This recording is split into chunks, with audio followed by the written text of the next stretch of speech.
اعوذ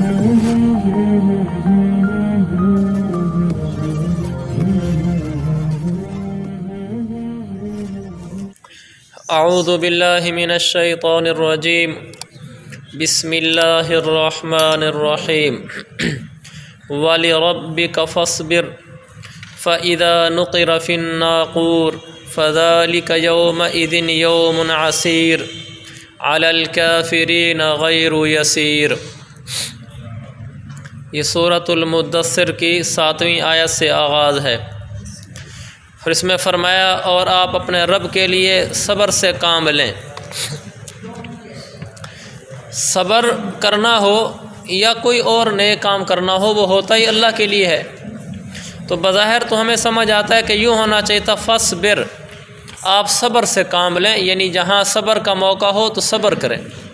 تو یہ جو اضافی لفظ کا ہے اپنے رب کے لیے صبر کریں، کہ یہ نہیں کہا کہ پیچھے کا اپنے کپڑوں کو پاک رکھیں اللہ کے لیے، بتوں سے دور ہو جائیں اللہ کے لیے، وہاں نہیں کہا۔ یہاں کا صبر کریں اللہ کے لیے، اس لیے کہ کپڑوں کو پاک رکھنا اتنا مشکل کام نہیں ہے جس میں کڑوے گھونٹ پینے پڑے، اور ایسے ہی بتوں سے دور ہو جانا کوئی اتنا مشکل کام نہیں ہے جس کے لیے کڑوے گھونٹ پینے پڑیں۔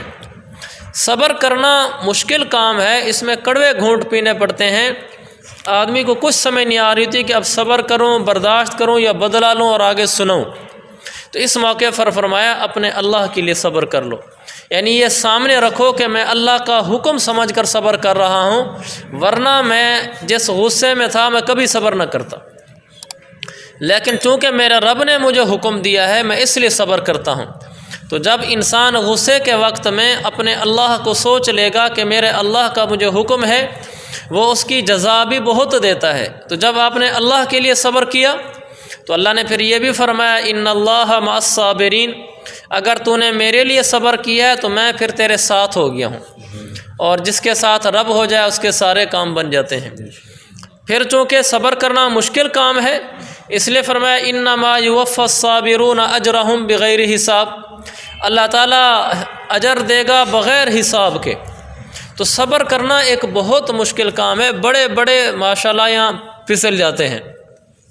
جب کہیں مسئلہ آتا ہے غصہ نکالنے کا تو آدمی غصہ نکال لیتا ہے، صبر نہیں کرتا۔ جب تکلیف آ جاتی ہے پھر صبر نہیں کرتا، غربت آ جاتی ہے صبر نہیں کرتا، اللہ کے شکوے کے بول بول بیٹھتا ہے، بیماری زندگی بھر کے لیے اس کے ساتھ ہو جائے پھر اللہ کی ناشکری کے بول زبان پہ آ جاتے ہیں، صبر کا دامن ہاتھ سے چھوٹ جاتا ہے۔ اچانک کسی قریبی ترین رشتہ دار کے انتقال کی خبر مل جائے کہ ابو فوت ہو گئے، بھائی فوت ہو گئے، بیٹا فوت ہو گیا ہے، صبر کا دامن ہاتھ سے چھوٹ جاتا ہے۔ اس لیے فرمایا لِرَبِّكَ فَاصْبِرْ، اپنے رب کا حکم سمجھ کر صبر کر لو، پھر اللہ تمہارے ساتھ ہے اور بدلہ بھی بے شمار دے گا۔ تو یہ مشکل حکم ہے صبر کرنا، اور اللہ کے نبی کی حدیث ہے انما الصبر عند الصدمۃ الاولی، اصل صبر تو وہ ہے کہ جب پہلی چوٹ پڑی، صدمہ پڑا، اسی وقت صبر کر گیا۔ اطلاع ملی کوئی بڑی ناگہانی آفت کی، کہا اللہ ہر حال میں تیرا شکر ہے۔ اطلاع ملی کہ پوری دکان جل گئی ہے، کتنا بڑا صدمہ ہے، اسی وقت کہا اللہ تیرا شکر ہے۔ یہ ہے اصل صبر کرنے والا، یعنی ہر حال میں تیرا شکر ہے۔ اطلاع ملی کہ بیٹے کا ایکسیڈنٹ ہو گیا نعوذ باللہ، تو کہا اللہ ہر حال میں تیرا شکر ہے، ہم ہر حال میں تجھ سے راضی ہیں، ہمیں کوئی شکوہ نہیں آپ سے۔ پہلے صدمے کے وقت ہی زبان سے نکلنا کہ اللہ ہم تجھ سے راضی ہیں۔ میرے پاک پیغمبر علیہ السلام نے فرمایا اصل صبر تو یہ ہے، باقی وقت گزرنے کے ساتھ ساتھ تو سب کوئی صبر آ جاتا ہے۔ تو اس وقت صبر کرنا جب موقع ہو۔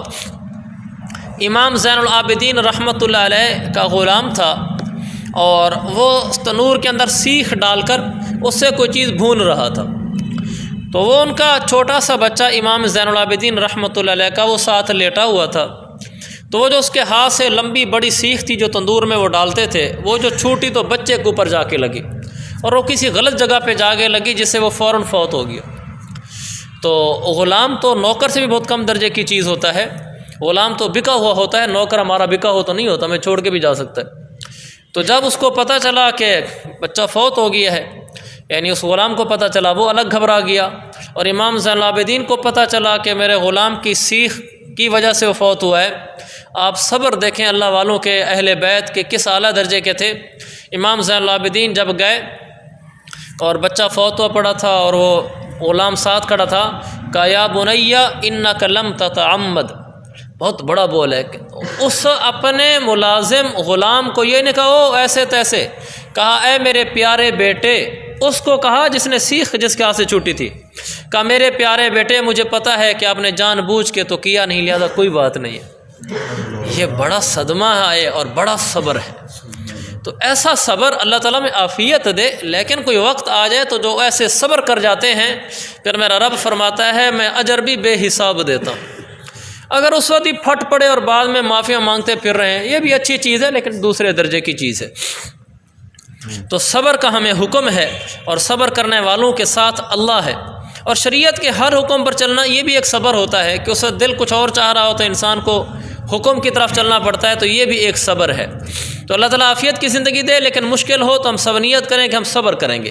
ہماری زبان سے بڑی سی بڑی مصیبت کے وقت بھی رب کی ناشکری کا بول نہیں نکلے گا، رب کا شکوہ نہیں نکلے گا، ہم رب سے راضی رہیں گے انشاءاللہ۔ اللہ دنیا بھی اچھی بنائے گا اور آخرت بھی۔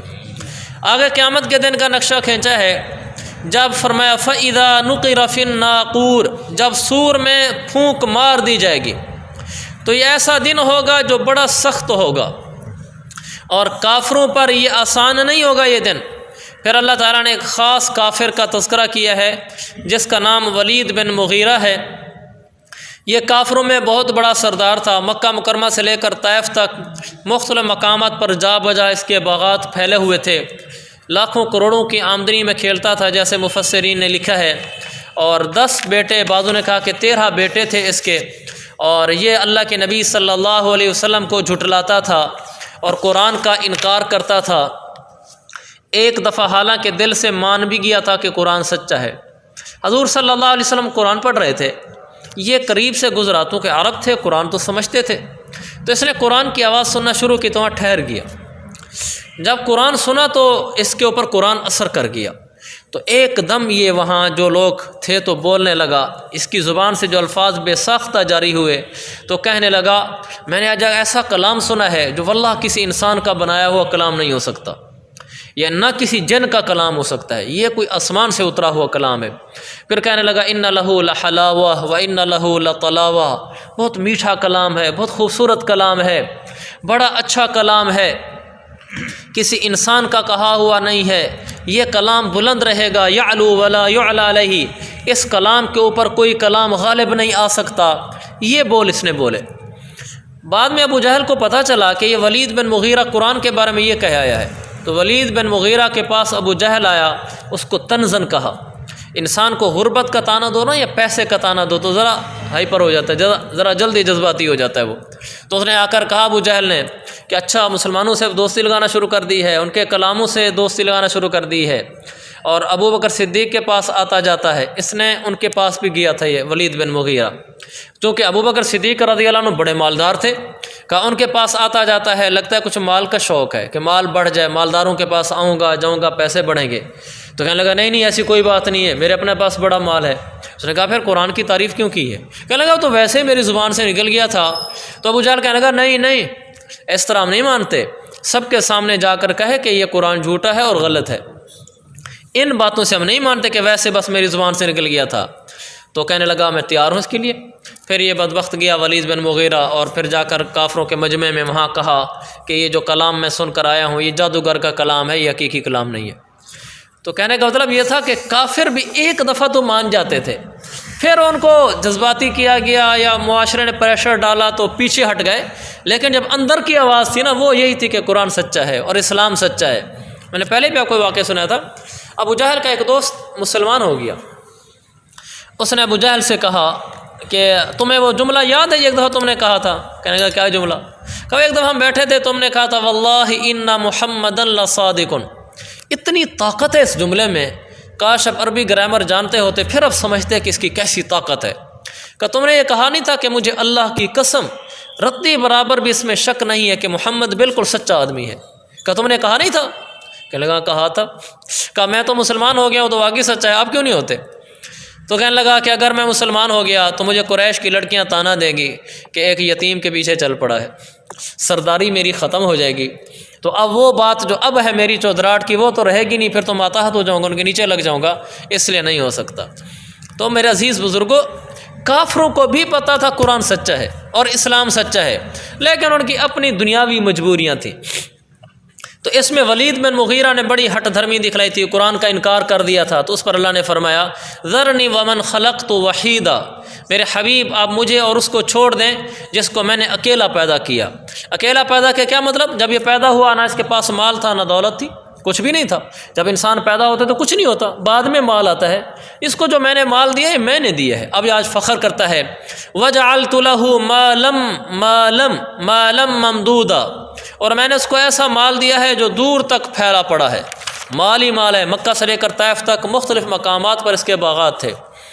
وَبَنِينَ شُهُودًا، اور میں نے اس کو ایسے بیٹے دیے جو اس وقت اس کے سامنے موجود رہتے ہیں۔ بیٹوں کا سامنے موجود رہنا بھی اللہ کی ایک نعمت ہے۔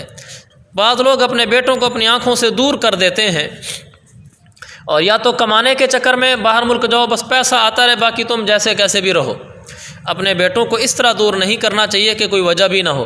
اور بعض دفعہ چھوٹے بچے ہوتے ہیں، ان کو سکول میں داخل کرا دیتے ہیں، ہاسٹل میں رہتے ہیں۔ میں اپنی ذاتی رائے عرض کرتا ہوں، اگلی بات جو عرض کرنے لگا ہوں، باقی ہر آدمی کی اپنی رائے ہوگی۔ چھوٹے بچوں کو حفظ کے لیے بھی دور مدرسوں میں نہیں بھیجنا چاہیے کہ جہاں وہ باپ سے ماں باپ سے بالکل دور ہو جائیں۔ اگر آپ کے گھر کے قریب کوئی مدرسہ ہے تو ہاں، اگر آپ جہاں رہتے ہیں وہاں مدرسہ ہی کوئی نہیں ہے پھر بلا شبہ آپ بھیجیں، ایک مجبوری ہے۔ لیکن اگر آپ شہر میں رہتے ہیں، آپ ایسی بڑے چک بڑے گاؤں میں رہتے ہیں کہ وہاں آپ کا بچہ حافظ بن سکتا ہے، قاری مناسب مل سکتا ہے، تو آپ اپنی چھوٹی عمر کے بچے کو اپنے سے اس طرح دور نہ کریں کہ وہ 15 دن گھر بھی نہ آئے اور چھوٹا بچہ وہاں رہے۔ مجبوری ہو علیحدہ بات ہے، نہیں ہو تو اپنے قریب پڑھانا چاہیے۔ حفظ بھی اپنے قریب کریں، بچہ پڑھ کے رات کو گھر آ کر سویا کرے۔ تو بیٹے حاضر رہنا اپنے پاس، یہ بھی اللہ کی ایک نعمت ہے۔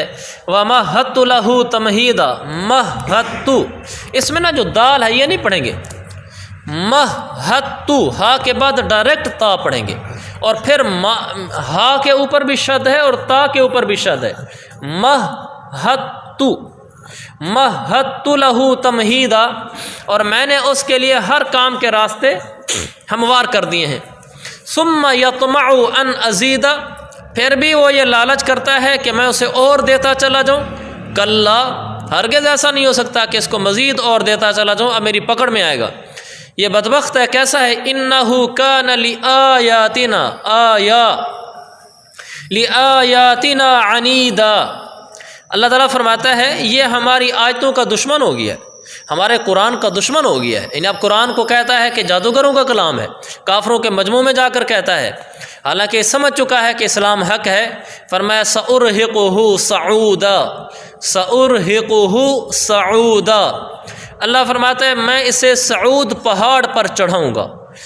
ترمذی کی حدیث ہے، اللہ کے نبی صلی اللہ علیہ وسلم نے فرمایا صعود ایک پہاڑ کا نام ہے جو جہنم کے اندر ہے، اور اتنا بڑا پہاڑ ہے کہ انسان 70 سال تک اس پر چڑھنے میں لگیں گے اس کو۔ تو وہ آگ کا بنا ہوا ہے، خود آگ کے اندر ہے، 70 سال آدمی چڑھے گا پہاڑ پر، جا کر پھر نیچے گرے گا۔ اوئے ہوئے، ہم کبھی ایسا تصور کریں نا، مری جیسے پہاڑوں میں آدمی گھوم رہا ہو اور نیچے جو کھائیاں ہوتی ہیں، اور آدمی 2 منٹ کے لیے سوچ لے کہ اگر گاڑی گر گئی، ایسے رونگٹے کھڑے ہو جاتے ہیں آدمی کے تصور کرنے سے بھی، پھر آدمی دیکھنا بھی بند کر دیتا ہے، ادھر کھائی ہوتی ادھر منہ کر کے بیٹھا ہوتا ہے، گاڑی چل رہی ہوتی ہے، دیکھا بھی نہیں جاتا، حالانکہ وہ ہوتے بھی ایسے ہوائی سی بات ہے، ضروری تو نہیں کہ گاڑی گری جائے۔ اور 70 سال کی چڑھائی پر انسان چڑھے گا اور پھر وہاں سے نیچے گرے گا، اور ایسے اس کے ساتھ ہوتا رہے گا، چونکہ یہ اللہ کے دین کا دشمن تھا۔ اللہ ہمارا خاتمہ ایمان پر فرمائے۔ اللہ سے مانگتے رہنا چاہیے کہ اللہ مجھے کفر سے بچا۔ اللہ کے نبی علیہ السلام مانگتے تھے، آپ علیہ السلام نے بہت سارے کام ایسے کیے جو آپ کی ضرورت ہی نہیں تھے، ہمیں سمجھانے کے لیے کیے تھے۔ جیسے آپ صلی اللہ علیہ وسلم یہ دعا مانگتے تھے، اللہم انی اعوذ بک من الکفر والفقر، اے اللہ میں تجھ سے پناہ مانگتا ہوں کافر ہو جانے کی اور غریب ہو جانے کی۔ تو کافر ہو جانا، اللہ کے نبی تو کافر ہو ہی نہیں سکتے تھے، ہمیں سمجھانے کے لیے کہ تم یہ دعا مانگا کرو کہ اللہ کفر سے بچائے۔ نبی مانگ سکتا ہے کہ اللہ مجھے کافر ہونے سے بچانا، تو مجھے اور آپ کو کیا اطمینان ہے کہ میں کافر نہیں ہوگا؟ لہذا ساری زندگی ڈرتے رہنا چاہیے کہ بس خاتمہ ایمان پہ ہو جائے، خاتمہ ایمان پہ ہو جائے۔ اور امام احمد بن حنبل رحمۃ اللہ علیہ کے بارے میں آتا ہے کہ ان کے انتقال کا وقت تھا تو خشی طاری ہو گئی، یعنی بے ہوش ہو گئے۔ تو جب تھوڑا سا ہوش آتا تو کہتے لا لا لا لا، لا کا معنی نہیں نہیں نہیں۔ تو جب طبیعت کو ذرا زیادہ سنبھل گئی تو شاگردوں نے پوچھا کہ حضرت آپ کو تھوڑا ہوش ہے تو آپ لا لا کیوں کہتے ہیں؟ کہنے لگا یہ جب میری اب آخری وقت ہے تو شیطان مردود میرے سامنے آیا کھڑا تھا اور اپنی انگلیاں اپنے منہ میں ڈالی تھیں، کہہ رہا تھا کہ احمد تو مجھ سے بچ گیا، تیرے اوپر میرے وار نہیں چل سکے، کیونکہ امام احمد بن حنبل بہت بڑے امام تھے، جیسے امام ابو حنیفہ رحمۃ اللہ علیہ، ایسے ہی وہ ایک بڑے امام تھے، مدینہ میں مسلمانوں میں ان کا بہت بڑا مقام تھا۔ تو وہ فرماتے تھے جب مجھے شیطان کہتا تھا احمد تو مجھ سے بچ گیا، تو میں کہتا تھا لا لا ابھی نہیں بچا، ابھی نہیں بچا، کیونکہ ابھی سانس باقی ہیں، کیا پتہ مرنے سے پہلے کافر ہو جاؤں۔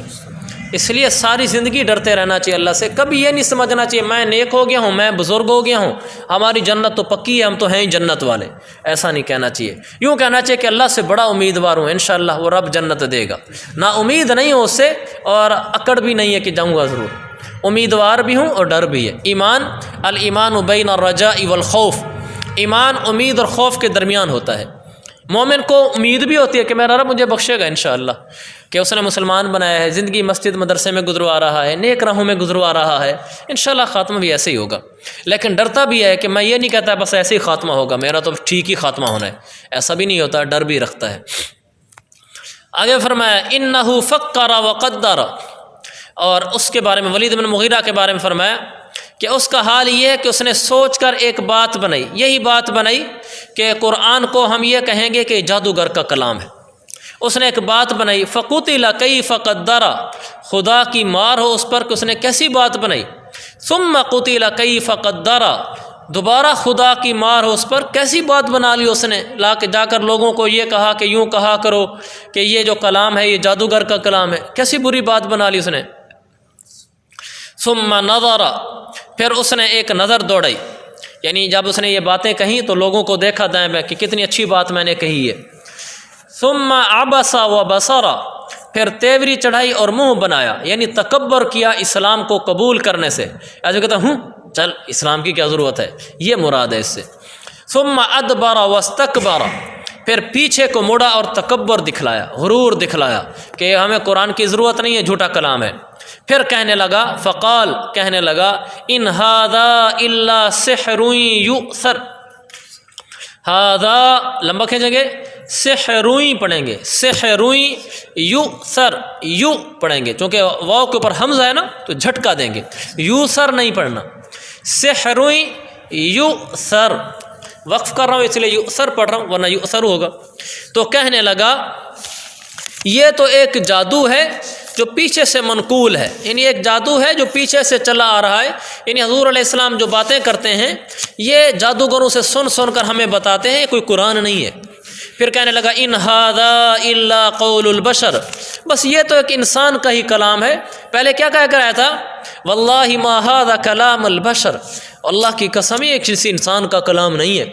جب وہ ابو جہل نے ذرا پریشر ڈالا تو اب آ کر کہنے لگا کہ یہ بس ایک انسان کا کلام ہے، یہ کوئی خدا کا کلام نہیں ہے۔ اللہ نے فرمایا سأصلیہ سقر، ان قریب میں اس کو جہنم میں ڈالوں گا۔ پھر فرمایا وما ادراک ما سقر، اور تمہیں کیا پتا کہ جہنم کیسی ہے، لا تبقی ولا تذر۔ ایک آیت چھوٹ گئی ہے 30ویں آیت علیہ 19 نہیں ابھی آگے آ رہی ہو جی۔ لا تبقی ولا تذر، یہ نہ کسی کو باقی رکھے گی نہ چھوڑے گی۔ باقی رکھے گی کیا مطلب، جو بھی اس کے اندر جائے گا اس میں سے کسی کو باقی نہیں رکھے گی، سب کو جلائے گی۔ ولا تذر، کسی کو چھوڑے گی نہیں، یعنی کوئی مجرم ہو اور چھوٹ جائے اس میں نہ جائے، ایسا نہیں ہوگا۔ قیامت والے دن ہر مجرم اندر جائے گا اور جو جائے گا وہ عذاب سے نہیں بچ پائے گا۔ لواحۃ للبشر، لواحۃ للبشر، اور یہ کھالوں کو جھلسا دینے والی ہے، جو اوپر کا چمڑا ہے اس کو جھلسا دے گی۔ علیہ 19، اس پر 19 کارندے مقرر ہیں، 19 فرشتے کھڑے ہوئے ہیں جہنم کے اوپر۔ تو جب اللہ نے آیت اتاری کہ 19 فرشتے ہیں تو کافر آپس میں بیٹھ کر مذاق اڑانے لگے، کہنے لگے، ایک کہنے لگے کافر 17 کو تو میں اکیلا کافی ہو جاؤں گا اور باقی جو 2-3 ہوں گے ان کو تم نمٹ لینا، جہنم خود سنبھال لیں گے۔ اس پر اللہ تعالیٰ نے فرمایا وما جعلنا اصحاب النار الا ملائکہ وقف کریں گے، اگر ملائیں گے ملائکتوں، اللہ نے فرمایا کہ ہم نے جو جہنم والے کرندے بنائے ہیں یہ تو فرشتے بنائے ہیں، وہ کوئی انسان تھوڑی ہے کہ ایک انسان 17 انسانوں کو قابو کر لے گا، کہ مجھے فائٹنگ آتی ہے 17 میں سنبھال لوں گا، کہ وہ فرشتے ہیں۔ وما جعلنا عدتهم الا فتنة للذین کفروا لیستیقن الذین اوتوا الکتاب، اور ہم نے ان کی یہ تعداد نہیں بنائی مگر کافروں کو آزمانے کے لیے۔ یہ جو ہم نے کہا ہے نا کہ 19 کا عدد ہے، یہ صرف آزمانے کے لیے کہا ہے کہ جب ہم کہیں گے 19 فرشتے ہیں تو کافر آگے سے کیا بولتے ہیں؟ یہی بولے جو انہوں نے بولا کہ ہم خود نمٹ لیں گے، ورنہ اللہ کو نہ 19 فرشتوں کی ضرورت ہے نہ کچھ، اللہ ایک حکم سے اپنے پورے جہنم کی حفاظت کر سکتا ہے۔ تو بعض باتیں دین میں انسان کو آزمانے کے لیے ہوتی ہیں، اللہ کو اس کی کوئی ضرورت نہیں ہوتی۔ جیسے ہمیں حکم ہے کہ تقدیر کے مسئلے پر بحث نہ کرو، یعنی آپ زیادہ نہ پوچھو تقدیر کے بارے میں، جی یہ کیسے ہے، یہ کیسے ہے، بس پتہ چل جائے جی تقدیر میں لکھا ہو تو بس چپ ہو جاؤ۔ بعض لوگ اس کی باریکی میں چلے جاتے، نہیں ہمیں تقدیر سمجھاؤ، ہمیں سمجھاؤ تقدیر۔ اللہ کے نبی نے ہمیں سے روکا ہے، موٹا موٹا کہا ہے کہ بس رزق ہمارا مقدر ہے، جو لکھا ہے وہی ملے گا، اس سے زیادہ نہیں ملے گا، محنت بھی کر رہو تو بھی اس سے زیادہ نہیں ملے گا، اگر محنت نہ بھی کرو جو مقدر میں ہے وہ ملے گا۔ ہمیں محنت کا حکم ضرور ہے لیکن یہ تقدیر کی باتیں ہیں۔ موت لکھی ہوئی ہے تو ہمیں موت آ کر رہے گی، بھلا ہم اوپر سے نیچے کیوں نہ گر جائیں، نہیں لکھی ہوئی تو نہیں آئے گی۔ جیسے کیسے تقدیر ہے ویسے ہی ہوتا رہے گا۔ اس میں بعض دفعہ سوال اٹھتے ہیں جی ایسا کیوں اور ایسا کیوں، ہمیں شریعت میں روک دیا گیا ہے کہ تقدیر کے بارے میں سوال نہیں کرنے۔ یہ کس لیے ہے؟ فتنتن، فتنہ کا معنی ہے آزمائش، آزمائش کے لیے ہے کہ اللہ تعالیٰ دیکھنا چاہتا ہے کہ میں نے ان کو ایک چیز سے روکا ہے کہ تقدیر کے بارے میں زیادہ سوال نہ کرنا، کہ ان میں جو افلاطون بیٹھے ہو نا، ذہین بڑے قابو میں نہیں آتے، میں بڑا ذہین ہوں، میں بڑا سمجھدار ہوں، یہ رکتے ہیں، ان کی بریکیں لگتی ہیں یا نہیں لگتی، یا یہ کہتے ہیں نہیں یار میں ذہین ہوں، مجھے سمجھاؤ کون سی مشکل بات ہے ہماری سمجھ میں نہیں آتی۔ اب جو تو ہوں گے شریعت کے ماننے والے وہ تو رک جائیں گے، بھی ہمیں اللہ رسول نے روکا ہے تقدیر میں آگے بڑھنے سے، یہ ہمارے اسلام کی کمزوری نہیں ہے، ہماری آزمائش ہے، وہ پار ہو جائیں گے۔ اور جو زیادہ ذہین بننے کے چکر میں لگیں گے کہ نہیں ہمیں سمجھاؤ اس میں کیا اصل نقطہ ہے، بس وہ امتحان میں آزمائش میں ناکام ہو جائیں گے۔ تو اللہ نے فرمایا ہم نے بھی ان کا 19 کا عدد صرف آزمائش کے لیے بنایا تھا کہ ہم ذرا بولتے ہیں کہ 19 ہیں اور آگے سے کیا کہتے ہیں لوگ۔ لیستیقن الذین اوتوا الکتاب، تاکہ اہل کتاب کو یقین آ جائے۔ یہ اس لیے کہا کہ اہل کتاب کی کتابوں میں لکھا ہوا ہوگا کہ فرشتے 19 ہوں گے، ان کو یقین آ جائے کہ واقعی جو ہماری کتابوں میں لکھا ہوا ہے قرآن میں بھی وہی لکھا ہوا ہے۔ وَيَزْدَادَ الَّذِينَ آمَنُوا إِيمَانًا، اور ایمان والوں کے ایمان میں اضافہ ہو جائے، ایمانا پڑھیں گے اور ملائیں گے تو ایمانوں پڑھیں گے۔ وَلَا يَرْتَابَ الَّذِينَ أُوتُوا الْكِتَابَ وَالْمُؤْمِنُونَ وَلِيَقُولَ الَّذِينَ فِي قُلُوبِهِم مَرَضٌ وَالْكَافِرُونَ مَاذَا أَرَادَ اللَّهُ بِهَذَا مَثَلًا۔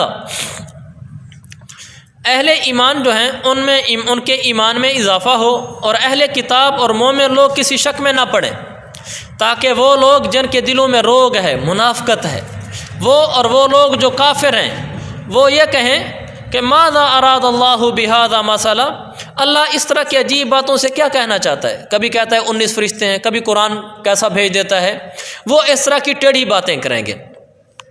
کذالک یضل اللہ من یشاء، کذالک یضل اللہ من یشاء ویہدی من یشاء، اسی طرح اللہ جس کو چاہتا ہے ہدایت دیتا ہے اور جس کو چاہتا ہے اللہ گمراہ کر دیتا ہے، یعنی ہدایت دینا اور گمراہی دینا یہ اللہ کے ہاتھ میں ہے۔ وما يعلم جنود ربک الا هو، اللہ فرماتا ہے تمہارے رب کے لشکروں کو اللہ کے سوا کوئی نہیں جانتا۔ اللہ کے پاس کتنے فرشتے ہیں جن کے لشکر ہیں، اور اللہ کے پاس کیا کیا مخلوقات ہیں، یہ صرف اللہ جانتا ہے اور کوئی نہیں جانتا۔ یہ اللہ کے علم میں ہے کہ میرے ٹوٹل فرشتے کتنے ہیں، میری مخلوقات دنیا میں اس وقت کتنی زندہ ہیں، کتنی مر چکی ہیں، سب اس کے علم میں ہے۔ وما ہی الا ذکری للبشر، یہ باتیں تو صرف انسانوں کی نصیحت کے لیے ہیں، جو اوپر قرآن سمجھایا جا رہا ہے یہ انسانوں کی نصیحت کے لیے ہے۔ آگے انشاءاللہ اس کو کل پڑھ لیں گے۔ اللہ تعالیٰ عمل کی توفیق عطا فرمائے۔